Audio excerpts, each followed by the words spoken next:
Hello, I am Tuệ An. Welcome to Insightful Journey. Today, we won't talk about distant matters.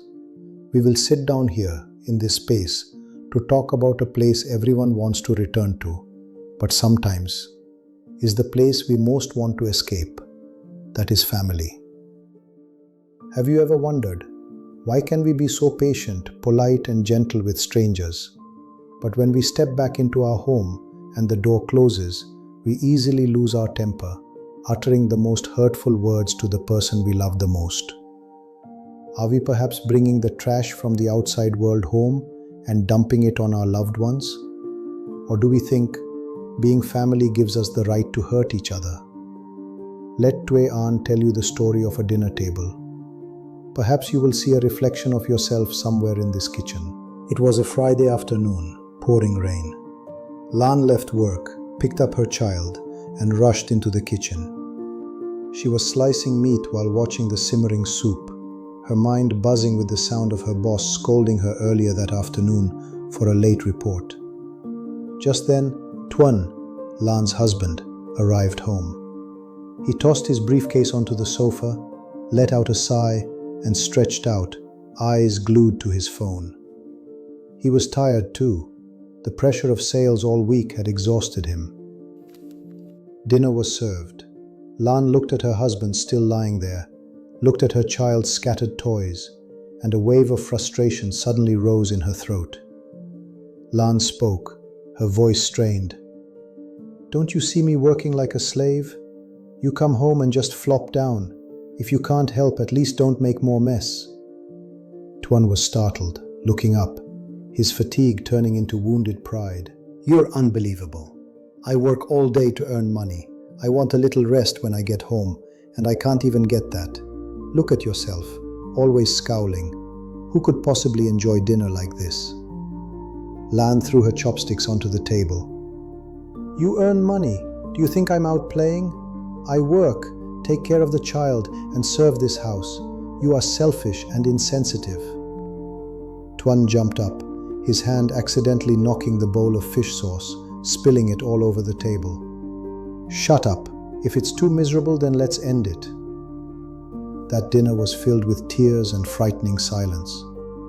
Their child sat curled up in the corner of the table, looking at their parents with terror. Both Lan and Tuan were hurt. Everyone felt they were right. Everyone felt they were the victim. And everyone waited for the other to apologize first. You see, there are no bad people in this story. Only two deeply hurt individuals colliding. We often think that family conflict comes from the idea that the other person is wrong. But the cruel truth is, conflict does not stem from difference, but from expectation.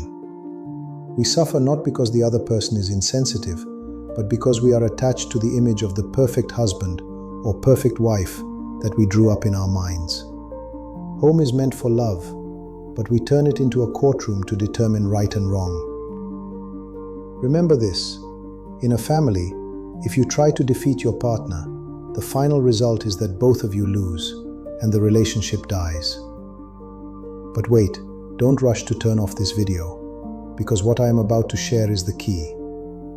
A perspective from Buddhist wisdom might shock you into realizing you have been on the wrong path all along. There is a truth about karma and reflection that few dare to admit. Let's look deeply into Lan and Tuan's anger. From a psychological perspective, this is the projection mechanism.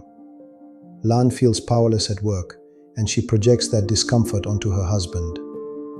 Tuan feels social pressure, and he projects his need for soothing onto his wife.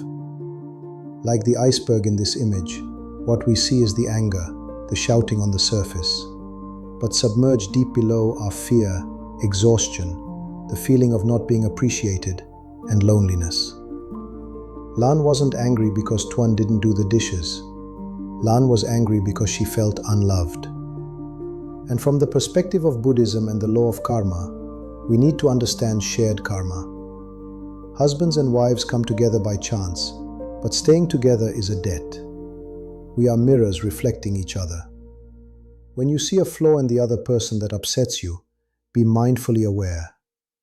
Is that same seed also within me?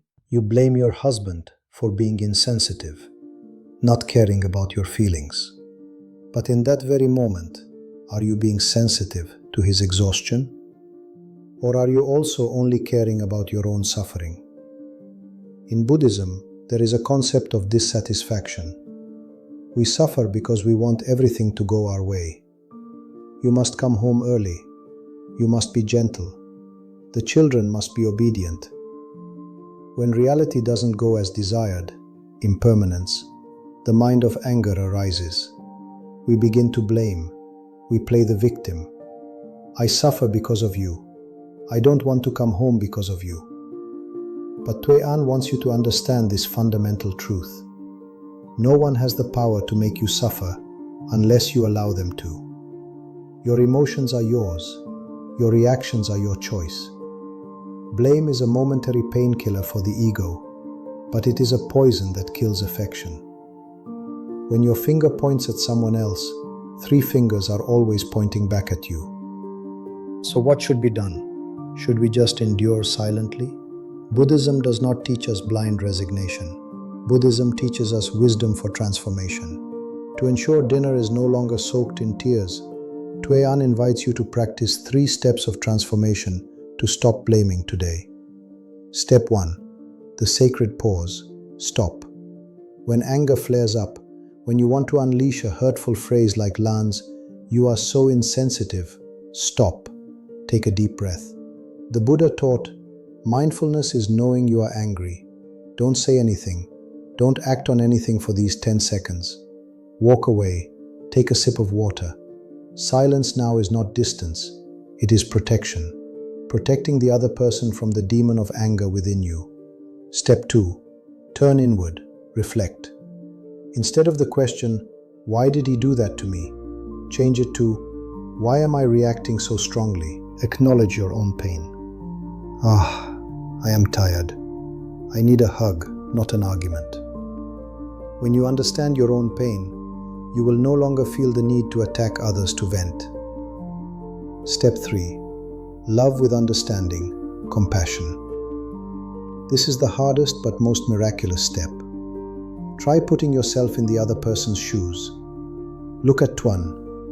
He was lying down not because he hated his wife, but perhaps because he was utterly exhausted after a day of fighting battles outside the home. He too is a sentient being, enduring invisible pressures. When understanding is present, love automatically blossoms. At this point, instead of yelling, Lan could use loving speech. "I see you're exhausted, aren't you? I'm tired too. Why don't you rest for a moment and help me with the dishes later? Because doing it alone makes me feel unappreciated." Do you see? It is still the same request, but the energy has completely changed. Dear friend, a family is not a place without storms. A family is a place where, when the storms outside strike, we are strong enough to be each other's anchor. Chopsticks clash sometimes. Husbands and wives inevitably speak harshly at times. But what matters is that after those clashes, we choose to pick up the broken pieces to stab each other's hands, or we choose to clean up and sit back down to share a peaceful meal.